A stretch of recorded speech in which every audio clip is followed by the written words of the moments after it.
What's up, YouTube? Quick video here about George Floyd. So, as you all saw in the news, George Floyd was a security guard who was executed in the street by 4 officers. The method of execution was through strangulation. His circulation was cut off by an officer putting pressure on his neck with his knee. When he was on the ground, he was begging for his life, saying he didn't want to die, and alerting the officers that he couldn't breathe. Now, this isn't the first time this has happened. We had that case of Eric Gardner, and Eric Gardner as well was strangled. He more or less made famous the "I can't breathe" line, and it was embroidered on shirts. He was killed for selling Lucy cigarettes. Okay. Here are my thoughts. Number one, there have been soldiers who fought in the wars in Iraq and Afghanistan who have returned to the United States and been shocked to see the way police treat American citizens, saying that they have less restraint than soldiers do in active war zones, meaning they don't follow rules of engagement like soldiers do, and they are much quicker to kill them. So police are killing American citizens more fiercely than American soldiers are killing potential adversaries, insurgents, and terrorists.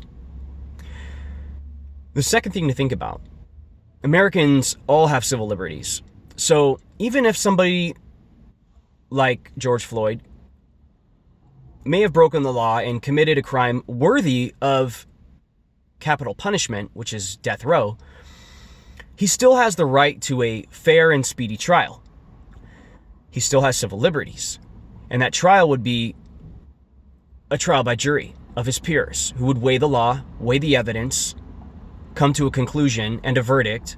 And if the verdict is in fact guilty, only then would they take him to death row, where he would eventually be executed.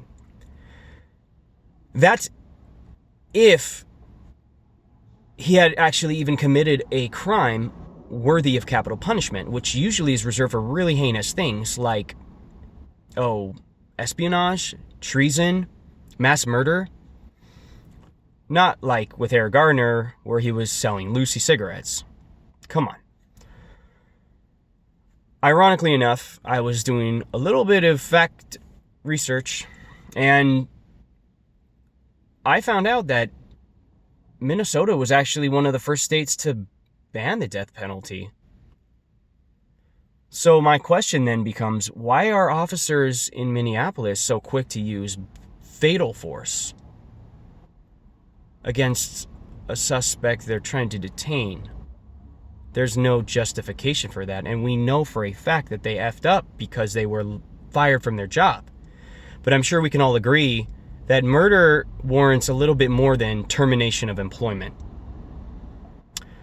That is my thoughts on George Floyd and Eric Gardner and the whole "I can't breathe" nonsense, which has to stop. It's not acceptable under any circumstance to be slowly strangled to death.